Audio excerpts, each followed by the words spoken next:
The O.J. Simpson trial was more than just a legal battle. It was a cultural phenomenon that transcended the courtroom. It was a media spectacle unlike any other, drawing unprecedented attention from around the globe. It captivated the nation, exposing deep racial divides and raising questions about celebrity, justice, and the power of the media. The trial became a mirror reflecting societal tensions and biases. For over a year, Americans were glued to their televisions, following every twist and turn of the case. It was a shared experience that brought people together and drove them apart. The trial had all the elements of a Hollywood thriller: a famous defendant, a beautiful victim, a brutal double murder, and a dramatic police chase. It was reality TV before reality TV existed. But at its heart, it was a tragedy that gripped the nation and forced us to confront uncomfortable truths about ourselves. It was a story of loss and the search for justice. The trial continues to fascinate and divide us even today. It remains a topic of heated debate and analysis. It became a defining moment in American history, sparking conversations about race, domestic violence, and the criminal justice system. It was a catalyst for change and reflection. It also highlighted the growing influence of television and the 24-hour news cycle. The way we consumed news was forever changed. The O.J. Simpson trial was a turning point in how we consume news and how celebrity and media intertwine with our legal system. It set a precedent for future high-profile cases. It's a story that continues to resonate today, reminding us of the complexities of justice, the power of perception, and the enduring legacy of this landmark case. The echoes of the trial are still felt in our society. On June 12, 1994, the world watched in horror as news broke of a double murder in the affluent Brentwood neighborhood of Los Angeles. The victims were Nicole Brown Simpson, the ex-wife of former NFL star O.J. Simpson, and her friend Ron Goldman. Nicole and Ron were found brutally murdered outside her condominium. The crime scene was horrific. Evidence pointed to a frenzied attack, and the brutality of the murders sent shockwaves through the community and beyond. Police quickly focused their investigation on O.J. Simpson. There was a history of domestic violence in their relationship. Evidence found at the crime scene, including a bloody glove, seemed to link Simpson to the murders. The discovery of these gruesome murders marked the beginning of what would become one of the most sensationalized criminal investigations and trials in history. The nation held its breath as investigators built their case and prepared to charge O.J. Simpson with the murders of Nicole Brown Simpson and Ron Goldman. Few moments in television history are as seared into the American consciousness as the O.J. Simpson Bronco chase. On June 17, 1994, instead of surrendering to the police, Simpson, accompanied by his friend Al Cowlings, fled in a white Ford Bronco. The nation watched in disbelief as news helicopters captured the low-speed pursuit across Southern California freeways. The chase became a surreal national event. Millions tuned in, transfixed by the unfolding drama. The chase was a slow-motion spectacle that captivated the world for hours. People lined the freeways, holding signs, some in support of Simpson, others demanding justice for Nicole and Ron. It was a strange mix of fear, fascination, and disbelief. The chase finally ended at Simpson's Brentwood mansion, where he surrendered to police after a tense standoff. The image of the white Bronco parked outside his house, surrounded by police, became an iconic image of the case. The chase added another layer of complexity to an already sensationalized case. The O.J. Simpson trial began in January 1995, marking the start of one of the most sensational legal battles in American history. It was dubbed the trial of the century, captivating the nation and the world with its high-stakes drama and revolving door of legal stars. The media frenzy surrounding the case was unprecedented, with every detail scrutinized and broadcast to millions. The prosecution, led by Marcia Clark and Christopher Darden, presented a case based on DNA evidence, witness testimony, and Simpson's history of domestic violence. They meticulously laid out their arguments, hoping to convince the jury of Simpson's guilt beyond a reasonable doubt. Simpson's dream team, a group of high-profile lawyers including Johnny Cochran, Robert Shapiro, F. Lee Bailey, and Alan Dershowitz, mounted a vigorous defense. Their strategy was to create doubt in the minds of the jurors, leveraging their collective expertise and courtroom charisma. They challenged the prosecution's evidence, alleging police misconduct and racial bias in the investigation. These claims resonated deeply in a country grappling with issues of race and justice.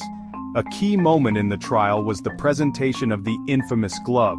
This piece of evidence was supposed to be a turning point for the prosecution. Found at the crime scene, the glove was presented as crucial evidence linking Simpson to the murders. The prosecution argued that the glove was a direct connection to the crime. However, when asked to try on the gloves, Simpson struggled, and the gloves appeared not to fit. This moment was pivotal, casting doubt on the prosecution's narrative. The defense famously capitalized on this moment, with Johnny Cochran uttering the now iconic phrase, "If it doesn't fit, you must acquit." This line became a defining moment in the trial, encapsulating the defense's argument in a single, memorable soundbite. This moment, broadcast on live television, highlighted the power of visuals and soundbites in shaping public opinion. The trial not only played out in the courtroom but also in the living rooms of millions, influencing perceptions and sparking debates across the country. Section 5. The verdict, not guilty. After a grueling trial that lasted over 8 months, the jury reached a verdict on October 3, 1995.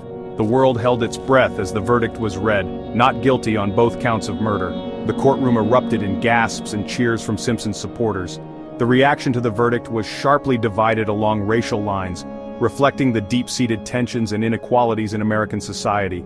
Many African Americans celebrated the verdict, seeing it as a victory against a justice system they believed was biased against them. Others, however, expressed shock and outrage, believing that Simpson had gotten away with murder. The verdict sparked debates about race, justice, and the role of the media in shaping public opinion. It remains a controversial topic even today, with strong opinions on both sides. Section 6. Justice for Ron and Nicole.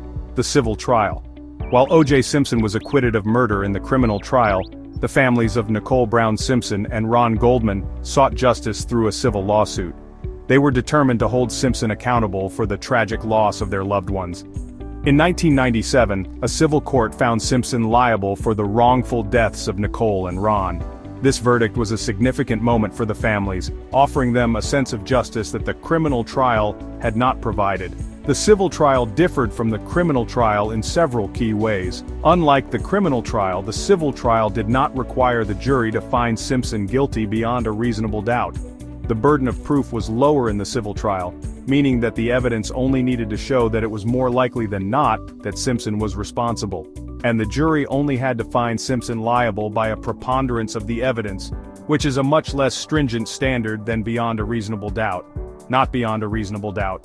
This made it easier for the families to present their case and seek justice. The civil trial also allowed for the presentation of evidence that had been excluded from the criminal trial, such as testimonies and other crucial pieces of evidence, including testimony about Simpson's alleged history of domestic violence against Nicole. This evidence painted a broader picture of Simpson's behavior and its potential impact on the case.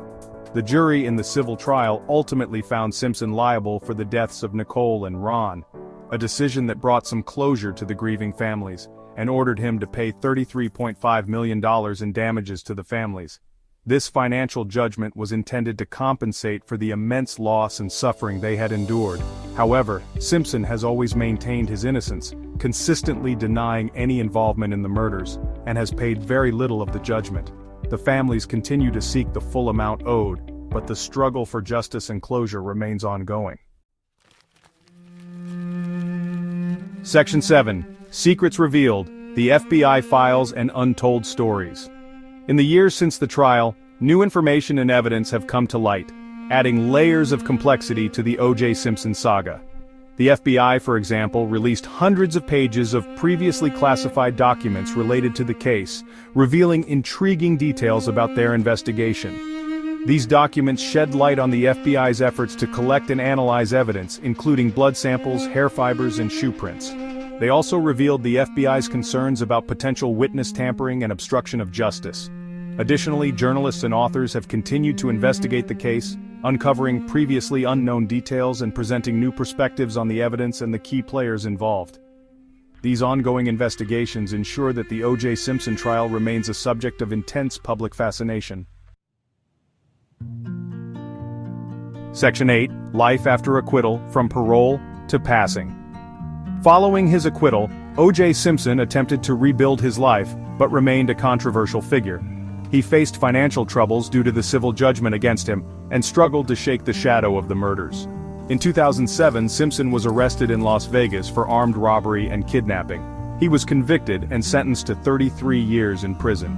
Simpson served 9 years of his sentence before being granted parole in 2017. After his release from prison, Simpson maintained a low profile living in Nevada. O.J. Simpson died of natural causes on April 16, 2024, at the age of 76. His death reignited public interest in his life and legacy, prompting reflection on the landmark trial that defined a generation. Section 9. The Legacy of O.J. Simpson, a story of fame, violence, and the law. The O.J. Simpson trial remains one of the most significant and controversial events in American legal and cultural history. It continues to spark debate and discussion about race, justice, celebrity, and the media. The trial exposed the flaws in the criminal justice system and highlighted the deep racial divisions in American society. It also revealed the immense power of the media in shaping public opinion and influencing the outcome of trials. The legacy of O.J. Simpson is a complex one. He was a celebrated athlete who transcended racial barriers, yet he was also a deeply flawed individual, accused of a horrific crime. The trial that bears his name continues to serve as a cautionary tale about fame, justice, and the enduring power of perception.